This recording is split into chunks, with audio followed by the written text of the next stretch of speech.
What kind of housing do you need for your birds? There are thousands of plans and opinions available. From a simple do-it-yourself coop to a luxury coop with fancy architectural features and decorations that you can purchase.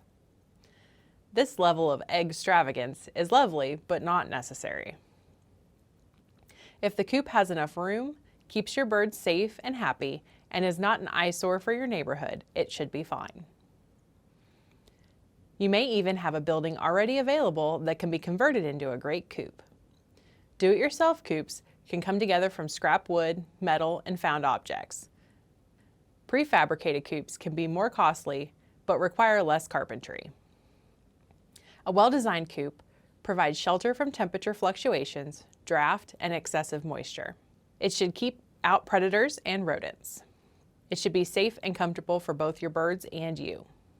When buying or designing a coop, think about how easy the coop will be to access, clean, and maintain.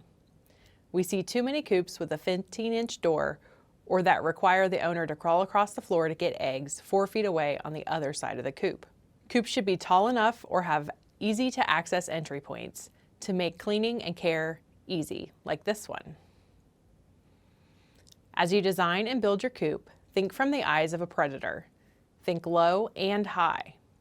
Critically assess and maintain the integrity of your coop structure. Look for holes and weak access points. What kind of outdoor space should you provide?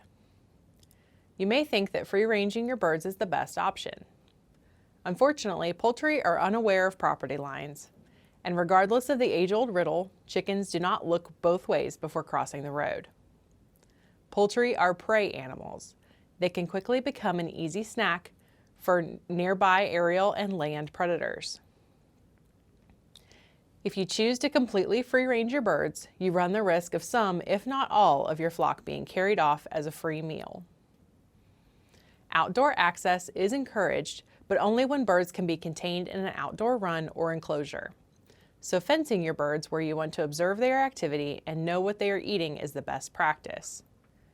You can thwart aerial predators like raptors, eagles, owls, and crows simply by placing netting over the top of the poultry runs. Land predators come in a variety of shapes and sizes.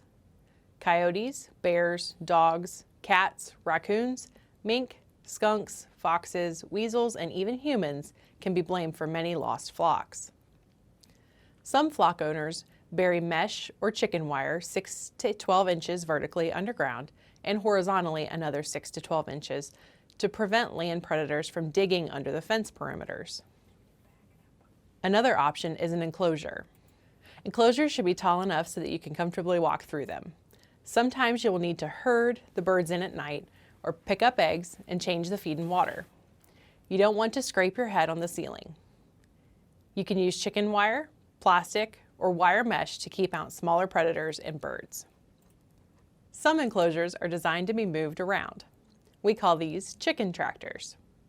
You can hitch these enclosures to a tractor, ATV, or a skid loader and move them to another area of the yard. If you have a movable coop, you can create a rotational grazing plan to prevent large dirt and mud areas from forming by overgrazing. For example, an enclosed 6x6 coop is placed inside a 24x24 grazing or pasture area. The flock owner has sectioned the grazing area into quadrants. Each week, he rotates which quadrant the hens have access to. This prevents one quadrant or area from becoming overgrazed. Each quadrant receives an adequate amount of time for regrowth. Well-designed poultry housing is important. Birds need to be protected from the elements and predators. They also need a space where they can freely express normal behaviors like dust bathing, stretching, and foraging. Be sure to design poultry housing that works well for both you and your birds.